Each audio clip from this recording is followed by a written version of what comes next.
Hello, friends, and welcome to Season 8 of the Future Ready Librarians podcast series, Leading from the Library. This is a podcast for all librarians wherever you are in your journey. It is filled with amazing guests, important topics, and engaging conversations that will inspire, engage, and support all of us as future ready librarians. I am your host, Shannon McClintock Miller. I am the district teacher librarian at Van Meter Community School in Van Meter, Iowa, and I serve as the Future Ready Librarians leader. I have the pleasure of working within my library and school community and also with others around the country and world through Future Ready librarian events, conferences, consulting, writing, and more. I am honored to bring these voices and the work of others to our podcast and to all of you. For today's podcast, I am very excited to invite my friend Melissa to our show. And I have been wanting to have you on for a while, Melissa, to talk about all things, especially books. And I think the things that you do with books are so important and so amazing. And so I can't wait for everyone to hear the topic that we're going to talk about today. And when I asked Melissa what she wanted to chat about on the podcast, she said amplifying voices and increasing access to diverse books with visual book lists and free book fairs. So that is going to be just such an important and amazing conversation. So to start, though, I just would love to have you introduce yourself to everyone. Yeah, well, thank you so much for having me on. It's always great to talk about books in general, but also to talk to another librarian in the Midwest. I think Shannon and I could probably meet somewhere in the middle by driving distance. So it's always good to get to talk about that with somebody in my region as well. So my name's Melissa Corey. I'm a middle school librarian in Missouri. I'm in a town called St. Joseph, and I work with sixth through eighth grade students. I have around 400 kiddos in my building. I've been a librarian for 15 years, all in the same school district. I started out at a high school, but I moved to middle school, and I love working with middle school students. And I'm also just really I'm always looking for new ways to promote books because, as we all know, middle schoolers have a lot of things going on every single day. And we want to make sure that reading is one of them that they still focus on with all the other choices they have with extracurricular activities and sports and social media as well. And life, right?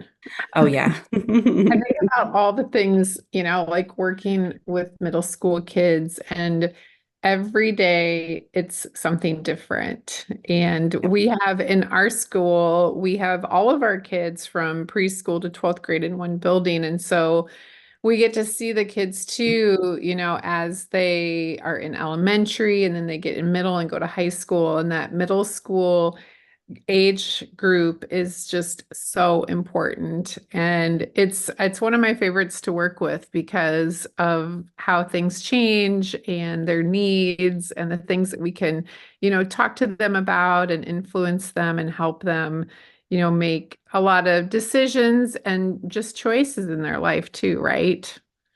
Yeah, and I especially in our district, we added sixth grade to just a few of our middle schools a few years ago, and it was different. We were a 7-8 model across the board, but I like having them for 3 years because they change so much from sixth grade through eighth grade, and they grow up and they develop their own interests and they just become their own individuals. And so having a really diverse collection feeds into that because we want to make sure we have something for everyone. Oh, that's so great. And I think that the things that you do with like your visual book lists are perfect. And I'm sure that the kids love that because then they can always find something that might interest them or something new that they want to read. And so for those of our listeners who don't know about what visual book lists are, let's talk about that first. Yeah, so it's something I started doing just a couple of years ago. I had a colleague in my district who, her name's Elizabeth Hoskins, and she and I work really closely together. We're both middle school librarians, and we had been trying to finish some diversity auditing of our collections, and we wanted to make something usable for our students to then find those diverse books, on things like Asian American voices or even things that maybe kiddos aren't willing to talk about sometimes. Like, I have a few lists on mental health awareness or neurodiverse voices. And I think for one of those pieces is just them connecting with not only what they have read before, but also things that they're interested in, whether it's, media, tying in TV shows into different book lists and things like that. But we really were trying to find a way to make something that would just kind of live in our libraries. We both had these dividers, kind of display racks for lists. And it took me almost a full year to figure out what I wanted my list to look like. I was designing things in Canva and they didn't look great. And so I made a few templates and posted those online. And they're all freely available at visualbooklist.com. Every list I create, you can download the Canva template or you can download it as is. So you can edit that and really customize it to your collection. But it's a nice way to feature books topically, books based on the protagonists. I do a lot with heritage months as well because there are so many heritage months, and students need to be, aware of not just the holidays that they know about, but holidays that maybe they haven't heard celebrated in their own household or even in their own communities as well. So having a really rich variety of those lists not only has sort of helped my students find books, but also helped me learn how I needed to diversify my collection as well. Well, and I think that that is something that from like lists, like every time I make something, if it's a list for teachers or if it's for our book hub or something that we're celebrating, I learn my collection myself so much better. And I learn the things too that we might need that we don't have yet, maybe for our readers. And so it's really helpful for us too, through our collection development and the way that we can even interact with our collection. Yeah, that's something that's happened to me time and time again, especially with certain lists that I've developed. I know when I first started working on my Native American Heritage Month list, I did not have enough Native American Indigenous Voices books. And so I developed the list along with purchasing books so I could bulk up that part of my collection because I felt it was really important to feature that every November as well. Oh, that's great. I know I love that and I love that you share them. And so we're really grateful for that too, because it's so fun to part of the neatest part of our community is how we share things. And so that is something that is just so great because we can all do this too. So now I want to know a little bit about free book fairs. And that is something that I think is so exciting and neat and something that our kids, especially I think our middle school kids, it's really cool that you do it with that age. Yeah, so it's kind of a trend that I think was started originally by Julie Stivers. So she's the 2023 School Librarian of the Year and had really done some great work with what she calls true book fairs. And we kind of in our building around 2021, I believe. I actually had a staff member, she's our family involvement coordinator. She was new to our building and had, a budget for in-person events, but we were still restricted from any in-person events at that time. And so she came to me and said, "Could we have a free book fair?" And I said, "Sure, why not? Let's do it." And I had no idea how I was going to find enough books, where I was going to purchase those. But we've done it every fall and spring since then. So each semester, I purchase around 1,200 titles, maybe a little bit less than that because I now have leftovers from the previous fair. But we purchase all the books as a school. We have a couple different low cost options that we use. One is First Book, and we are a Title I school. We use Title I funding to purchase those books. But I've also used a company called Book Depot, which is out of Canada. And there's another one that I'm looking into that I know a few people have used called Reading Warehouse. But you Yeah. can get books for, and again, one of our goals was to get books not only at cost, so a dollar, $2, $3 per copy, but also to have really high quality books and to have diverse books as well. And that's one thing I really like about First Book as a company. Their marketplace has all kinds of diverse selections. You can go into different categories and purchase based on those diverse categories as well. It's a pretty big undertaking. So my book fair is actually next week. I need to go into the building on Sunday and unbox a couple hundred books, probably 700, 800 books. I arrange everything by genre, make it look like a traditional book fair. So everything's out with decorations and tablecloths. We offer prizes as well to everybody that comes to the book fair. And it's just a really good experience for our students. But the first time we opened it up to parents, you kind of realized a different side of things. You know, you're used to taking your kids to the book fair during parent teacher conferences, and they get something every year. I think as parents and as librarians, we have that experience, but to realize that we had some parents who had never been able to afford any books at the book fair to buy their kids anything at all. We work with, again, a population that deals with a lot of poverty. And so we had a few parents that told us almost every year we have at least one parent that tells us this is the first time my kid has ever gotten a book at the book fair. And that's not, that's not an indictment of any kind of commercial book fairs. I love commercial book fairs. My kids have actually asked if we could have a regular book fair again, just because they're super fun. But one of the things is just looking at access to those books and access to books that really do reflect the lives that they live and the experiences that they go through. And so offering that many books for free every year, twice a year, as well as we do a big giveaway before summer because books on a cart really aren't doing anybody any good. I think that's been a really transformative experience. And it's something I think a lot of schools, um, there are some hurdles to it.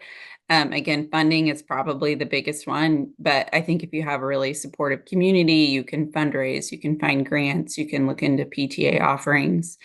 And again, offering those books to our kids was something that we really didn't have an idea how to do, but we figured it out together. I love that. And I think that what a neat thing for your kids to like look forward to that as well, and your teachers and your Mhm. families too, to be able to look forward to these events that you have. I think it's so interesting to like so neat how it's set up to like as a traditional book fair and giving the kids that excitement, and that's something that I'm sure that they just feel so happy that they're there to be able to experience that. Yeah, I've always done different giveaways during the book fair. When I did regular book fairs, like a commercial book fair, we would do like the sucker poll, and then the bottoms were marked and you got different prizes to give away posters and things like that. So I thought, how can I still have that book fair experience and have those little items that are just fun things like water bottle stickers and the rubber bracelets. I actually had a donor purchase some rubber ducks from my Amazon wish list last summer, and the kids all want a rubber duck. They're Oh, all the different little costumes and everything. So I have a prize wheel.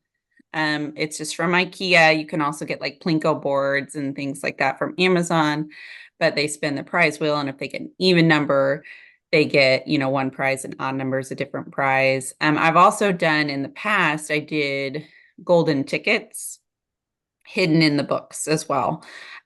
So I have a Canva template where it's like a little raffle ticket, and you can get the scratch off stickers that you put over the item that you want them to scratch off. And we have a wonderful family here in our town who owns multiple mini golf courses and go-kart course and just some fun things that kids, again, maybe in the summer and spring may want to go to but not have the money to go to. And so they were very kind and donated around 30 passes to mini golf and go-karts for us. And so when they check out with me, check out in air quotes, and when we did the golden tickets, they have to go through the books and see if they have a golden ticket and scratch it off and see what they won. And we had one student who immediately was very excited. He's like, I'm going to take my girlfriend mini golfing. And you can tell it's going to be this nice little experience for him as well. So just trying to find a way to still create that experience. All of our kids leave with bookmarks if they have younger siblings. I've started to collect more and more ARCs or advanced reader copies, like when I go to a conference and pick up some picture books. So as brother and sister are looking around for their books, they have something to choose from as well. And we've talked about expanding it to families in our, like just again, not necessarily just our students, but we usually rely on ARCs and donations of picture books and board books and things like that. So having those extra little pieces really do make it exciting for the students, and they don't feel like they're missing out on that book fair experience that way. Oh, I love that. Well, we'll have to watch online. I'm sure you'll post some pictures Oh of your yeah. next week. That's so Oh neat. yeah.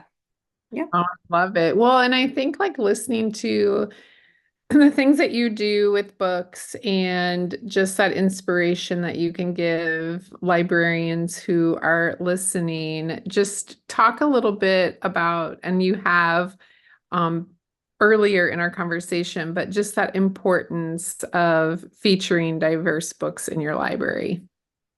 Yeah, I think especially if you've been in, so I've been in the profession for 15 years now, and I think you've kind of seen like you've seen publishing change a lot. And Mm. it's really been interesting to see all these books that are published now that wouldn't have been when I started. And I think about the kids that really needed those books back then and the students that didn't get access to those books. And it's not anyone's fault. It's just that publishing, those authors maybe weren't writing or publishers weren't publishing those books. And knowing, especially even with just the visual book list piece, I've had so many students able to connect with books that they otherwise would overlook or not know that they exist because they now see the categories that they fall into. I mean, some of those book lists were also really born out of a need to protect, student privacy and student interests. I know the day that I created my book list on neurodiverse voices. I had a student that came in and, told me her younger brother had been diagnosed with bipolar 2 disorder. And she's like, I just need to know what he's going through. And she's also having to say this out loud, in front of her friends. And so just knowing, we never know what our students might be going through, what their families are going through. It's really hard, I think, as a librarian to predict those needs when you're just one person. But just having the ability to not only buy this really rich, level of diverse text that just wasn't around when I started in the profession, and also finding ways for kids to access those books, whether it's in my library, through the free book fair, through looking at the visual book list in my library. It's been a really great experience because we know if we can get a student to see themselves in a book, it goes back to the mirrors and windows and sliding glass doors, literature from Rudine Sims Bishop. That's how you get a reader. You're able to let them know that what they're going through is not they're not alone. It's something that's not just unique and they're one person in the world. And I really do feel like the more we can do that, especially with middle school's hard. They go through so much. The more we can capture them as readers at that time, the more they're going to persist and have really great outcomes just in life in general, not only academically, but also emotionally and socially as well. Oh, I know it's so true. That's the impact that librarians can have. And it doesn't matter if we're in a school of thousands of kids or if we're in Missouri or Iowa or wherever we are. It's that person and the time that you take and just how much you care about the kids. And so they're super lucky to have you, my friend. Oh, thank you. I love my building. It's just like my second family. And gosh, being really close to spring break right now, we're all really eager to have a break from one another. Families do need a little bit of alone time, but our staff just cares so much about our kids. And like I mentioned, having anything from our behavior staff to our family involvement coordinator, all the way, to our paras, our cafeteria workers. Everybody in our building just has such a great heart for our students. And so I'm really lucky to do the work that I do. I wouldn't be able to do it if I wasn't where I'm at right now. Well, that's how I feel about Van Meter. It's like people will ask, would you ever go anywhere else? And I'm like, no way. That Yeah. home away Yeah. from home, and just it's just such a neat thing, I think, to be any part of a community like that. And we're super lucky. Someday we'll have to visit each other's schools. I know. Have a little exchange program. We will. We'll do it. Oh, it was so great to have you. And I hope that you get to do some relaxing and reading of some new books too during your spring break. Definitely. Yeah, it's been a good school year, but I think we're all just, I think school librarians, I don't even know. We're all in it together, but Yes. gosh, it can be super isolating. And so and I think we got to keep that in mind for our students too. Um, every Definitely. single day, they need us so much. They do. I know. So, so true. We'll have a great spring break, and I can't wait to talk to you again and just follow along and make sure that you tell people where they can follow you online. Yeah, so my usernames on most platforms, I'm on Twitter, Instagram, Blue Sky, and Threads is at Melissa Corey, and it's Corey. And then I'm also on TikTok as at Melissa Corey Library. And I will do a TikTok video of my book fair. I always like to record what it looks like because it's a neat little experience and a neat setup that we have. I can't wait to see it. Well, thank you so much, Melissa. It was really great to hear your story and to just hear how passionate that you are about your students. They're so lucky. Thank you. Thanks again for having me. As always, thank you to all of our listeners for joining us for this episode of the Future Ready Librarian podcast series, Leading from the Library. And a very special thank you to our sponsors, Follett. You make a difference in our libraries, schools, and within our lives and that of our students every day. We appreciate everything you do. I hope you can take what you learned in today's podcast and put it to use within your practice as a future-ready librarian. If I can support you in any way, please feel free to reach out to me on X or Instagram at Shannon M. Miller or to my email at shannonmcclintockmiller@gmail.com. I am always happy to help. Until next time, friends, keep finding ways to lead within and from your library.